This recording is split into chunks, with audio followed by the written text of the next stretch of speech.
Bienvenidos a un nuevo vídeo del canal Aprende a Aprender, donde seguiremos hablando de las tecnologías de la información y la comunicación, las TIC. Comenzamos la semana pasada y os hago un breve resumen de lo que vimos. En primer lugar, hablamos de los criterios que establecían los padres de estas tecnologías para sus propias familias. Fueron algunas anotaciones bastante sorprendentes. En segundo lugar, hablamos también de que no es oro todo lo que reluce, es decir, que el uso de estas nuevas tecnologías que podía ayudarnos a manejar muchísima información y a estar en contacto con personas en lugares remotos del mundo, al final también tiene efectos negativos. Más que el uso, el abuso. Poniendo como ejemplo la aplicación de TikTok, comenzamos a ver algunos de esos efectos negativos. Vimos 4 puntos. Recordad que hablamos de, en primer lugar, cómo ese tipo de aplicaciones nos robaban el tiempo al ir enganchando un vídeo tras otro. En segundo lugar, nos estaban robando nuestros sueños, la capacidad de estar enfocados en nuestros objetivos. En tercer lugar, estaba alterando seriamente nuestros ciclos de atención, acortándolos hasta una medida que no se había conocido hasta el momento. Y en cuarto lugar, estaba afectando también a nuestro sistema de recompensa. Pues bien, continuamos con una serie de puntos adicionales a aspectos negativos de estas nuevas tecnologías. No te lo pierdas. Y esta es la imagen con la que nos despedimos el último día. Se trataba de una pista para que supierais por dónde íbamos a empezar hoy. Seguro que la mayoría habéis identificado la muralla china. ¿Y qué os querré contar de China? Pues aquí tienes la respuesta, en esta nota del libro Aprende a Aprender. Este libro lo escribes tú, de la página 120. ¿Sabes dónde se inventó TikTok? En China. ¿Y sabes de qué van la mayoría de vídeos de TikTok en China? Niños haciendo cálculos matemáticos, niños tocando instrumentos musicales, niños perfectamente coordinados ejecutando coreografías gimnásticas. ¿Lo has entendido? Sus creadores utilizan TikTok para el beneficio de su país, como un vehículo de retos y demostraciones educativas. Para los chinos, constituye una poderosa herramienta formativa. No te digo que no haya vídeos graciosos también de China, pero esto es la generalidad del uso de TikTok. Mientras, el resto del mundo se entretiene con otra versión de TikTok plagada de banalidades y tonterías. A mí me da que pensar, espero que a ti también. Al fin y al cabo, a nadie le gusta sentirse manipulado. Que sí, recupérate de tu asombro. Mientras nosotros estamos echando mentos en botellas de Coca-Cola, ellos van camino de convertirse en la primera potencia mundial. Así son las cosas. Bueno, no todo van a ser malas noticias. Por fortuna, algunos jóvenes ya se están dando cuenta de la trampa. ¿Sabes que muchos ya reconocen y piden ayuda, reconocen que son incapaces de despegarse de sus móviles? Describen sentimientos de ansiedad y angustia si se les rompe, lo pierden o se lo roban. Si lo olvidan en casa, vuelven a buscarlo sin dudarlo, aunque sea para ir al instituto. Ayer mismo escuchaba a la doctora Barbara Oakley, en su curso Learn Like a Pro, hablar de un estudio que reflejaba cómo, si dejábamos la aplicación abierta, comprobábamos el WhatsApp o el Messenger cada 35 segundos para ver si habíamos recibido mensajes nuevos. ¿En serio? No me lo puedo creer, de verdad. Cada 35 segundos. Eso te saca el foco de cualquier otra cosa que estés haciendo o te impide enfocarte en nada diferente a estar comprobando el WhatsApp o el Messenger.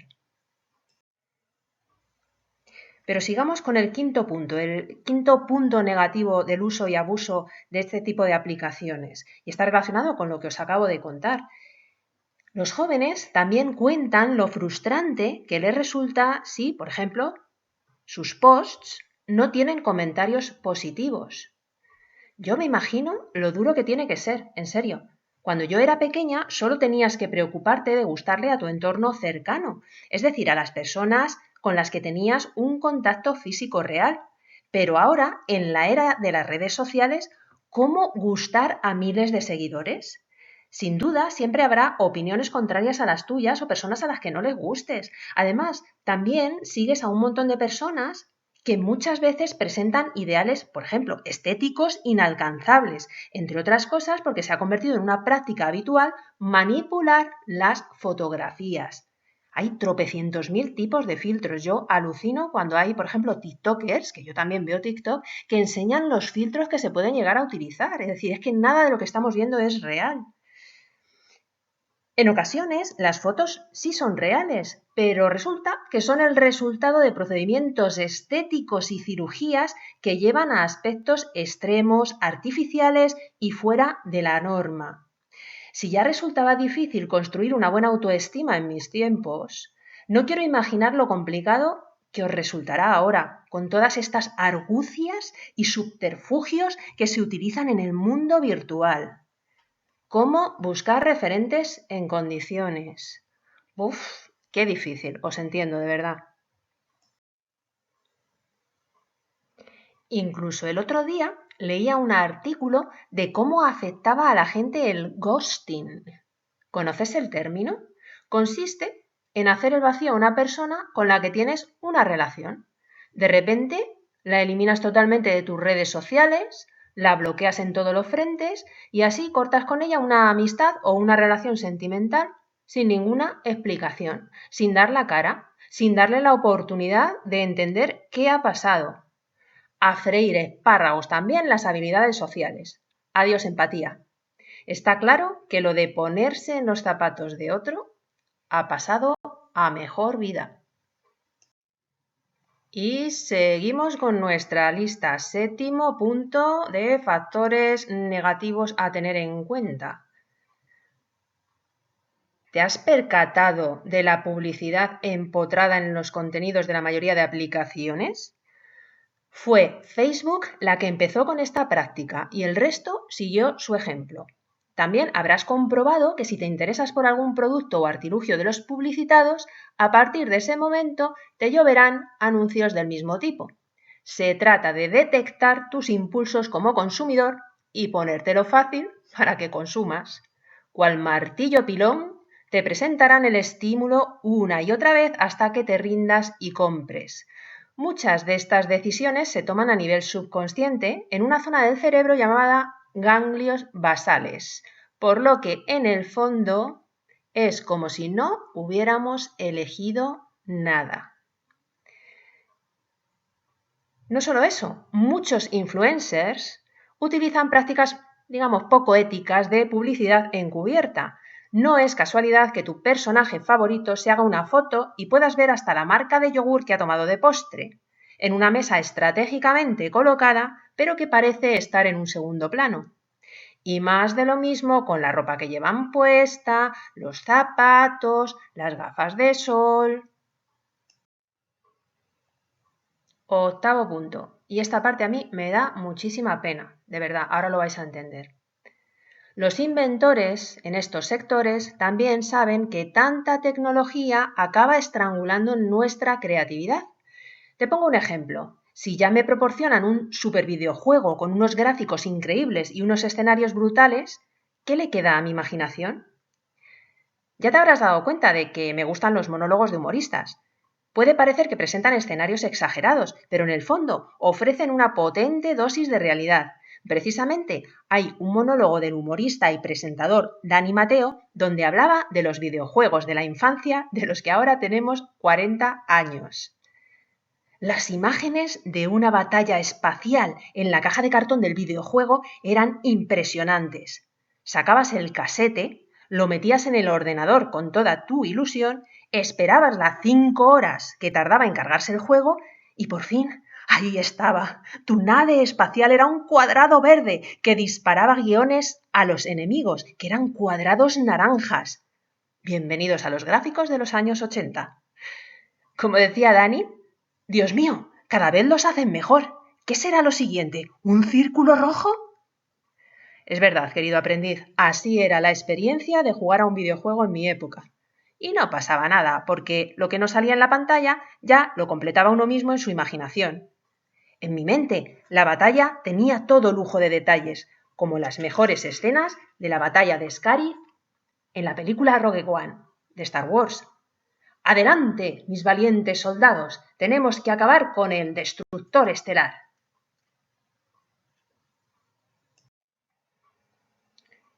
De verdad que yo siento seguir enumerando detalles que no quieres escuchar. Ya sé que te parece que la lista es interminable, pero tengo un par de cosas más que comentarte, así que vamos con el punto 9. Un neurocientífico londinense llamado Jack Lewis nos cuenta cómo en la adolescencia se produce la maduración de las fibras de materia blanca, que son los axones de las células cerebrales, o sea, los cables que conectan unas zonas con otras. ¿En qué momento del día ocurre en su mayor parte este proceso? Correcto, después de haber visto todos nuestros vídeos sobre sueño, sabía que no tendrías ninguna duda de que el sueño era la clave. En esos vídeos también hablamos de cómo la luz azul de las pantallas perturbaba la producción de melatonina y, por tanto, el impulso del sueño. Si eres un joven, un adolescente, deberías estar durmiendo 9 o 10 horas al día y no lo estás haciendo. Eso también afecta a tu capacidad de memoria y a la gestión de tus emociones. Las grandes tecnológicas saben que sus principales enemigos para crear dependencia en ti son, primero, que tengas una buena vida social, y me refiero a una vida social real en el plano físico, con relaciones familiares y amigos de carne y hueso, y segundo, que tengas una buena calidad de sueño. Saben que esos son sus enemigos, saben que eso es bueno para ti, pero ya hemos visto que les da igual, porque priman sus intereses sobre tu bienestar. Es evidente que tendremos que ser nosotros mismos los que cuidemos de nuestra salud física y mental. ¿No crees? Aún me queda que reflexionemos sobre otra cosa. No nos perdamos. El primer punto del tema en general ha sido saber cómo los propios creadores de la tecnología conocían su lado oscuro y adictivo y regulaban su uso para sus hijos. Pero también había un segundo punto que era explicar, ¿recordáis que os dije, no es oro todo lo que reluce? Repito, era explicar por qué la tecnología no es la panacea en lo que a aprendizaje se refiere. Un argumento sería que mal utilizada puede llegar a estrangular nuestra creatividad, como ya hemos visto. Y otro argumento fundamental sería el siguiente. Las tecnologías de la información y comunicación facilitan de manera increíble, eso no lo puede negar nadie, el acceso a la información. Pero si dicha información no se trabaja, se procesa y se hace nuestra, plasticidad cerebral, no se habrá producido un aprendizaje real. Y ahí volvemos a lo que decía Steve Jobs en la frase con la que abríamos el tema. Si a la gente le das herramientas, hará cosas maravillosas con ellas. Ahí está la clave otra vez, la acción. Recibir información no es nada, hacer algo con ella sí es relevante. Y para ello hay que trabajar la información, analizarla, entenderla, procesarla, aplicarla. Al hacerlo, crearemos o especializaremos ciertos circuitos neuronales que se encargarán de esa información, por lo que esos datos, si lo piensas, nos habrán cambiado a nivel anatómico, estructural y formarán parte de nosotros. A partir de ahí, utilizaremos el nuevo cableado para producir cambios en nuestro comportamiento, en nuestros hábitos, para mejorar aptitudes tanto físicas como mentales o incluso crearemos ideas y conceptos nuevos a partir de la combinación de datos conocidos. ¿Quién sabe si ese conocimiento, justo ese, sea el origen de una nueva fórmula o un nuevo dispositivo, artilugio o aparatejo que nos haga la vida más fácil? Resumiendo e insistiendo para nosotros, los aprendices de Aprende a Aprender, en conclusión, las TIC facilitan enormemente el flujo de información entre unos y otros, pero a partir de ahí, recuerda, hay una parte de trabajo personal y clásico que nunca podremos obviar. ¿A qué me refiero con trabajo personal y clásico? Lo que ya sabemos hacer: tomar apuntes, subrayar, extraer palabras clave, diseñar resúmenes o mapas mentales y repasar la información de manera espaciada en el tiempo para mudar los datos de la memoria a corto plazo, donde sabemos que aún no se han aprendido de verdad, a la memoria a largo plazo, donde ya podemos decir que forman parte de nuestro cerebro, porque solo entonces habrá neuronitas y circuitos neuronales firmes, nacidos para manejar y albergar ese conocimiento o habilidad nueva. Eso sí es aprendizaje real. Recuerda, no hay memoria sin aprendizaje, ni aprendizaje sin memoria, y no hay memorización sin repetición. Tienes ahí un poquito el resumen en rojo: aplicación o acción más repetición es lo que produce los fenómenos plásticos cerebrales, es lo que nos ayuda a fabricar un cerebro nuevo. Y ahora llega la parte en la que te toca reflexionar un poquito. ¿Cuánto tiempo pasas tú delante de las pantallas cada día? También puedes hacer una encuesta y preguntárselo a tus amigos. ¿Podrías probar a sustituir alguna de esas horas que pasas delante de las pantallas por actividades reales? Quiero decir, en vez de estar whatsappeando con tu colega, queda en un parque y os veis de verdad. O en lugar de estar viendo vídeos de gente que hace gansadas, vete tú al polideportivo a pegar botes y a vivir experiencias reales. Otra pregunta: ¿te han hecho o has hecho ghosting alguna vez? Yo espero que si te han hecho ghosting, es decir, te han hecho desaparecer del mapa y te han hecho el vacío, como aprendizaje, lo que te quede es no hacer eso a los demás. No aprendas que eso se utiliza como recurso. ¿De acuerdo? Y por último, ¿te apuntas al reto de desconectar de las redes sociales una semana? Lo que puede parecerte un sacrificio, te prometo que se va a convertir en una liberación. Espero que pongas en práctica estas cositas y me cuentes qué tal te has sentido en comentarios. El resumen de todo esto es que vivas de verdad. No intentes vivir en un escaparate donde solo te preocupas de crear una especie de relato de lo que tú eres de cara a los otros. Una máscara, una imagen personal basada tal vez en llevar marcas o coches caros que a lo mejor ni siquiera te puedes permitir.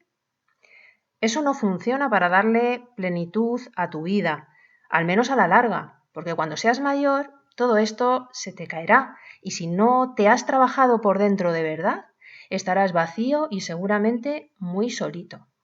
¿Merece la pena que le eches un pensamiento? Y ahora sí, hemos llegado al final de este vídeo. Recuerda que te he desafiado. ¿Serás capaz de pasar de las redes sociales durante una semana? Recuerda también contármelo en comentarios. Muchas gracias por estar ahí. Gracias otra vez, gracias por tu atención y por tu valioso tiempo. Espero que el vídeo te haya gustado y que por tanto nos veamos en posteriores vídeos. Un abrazo.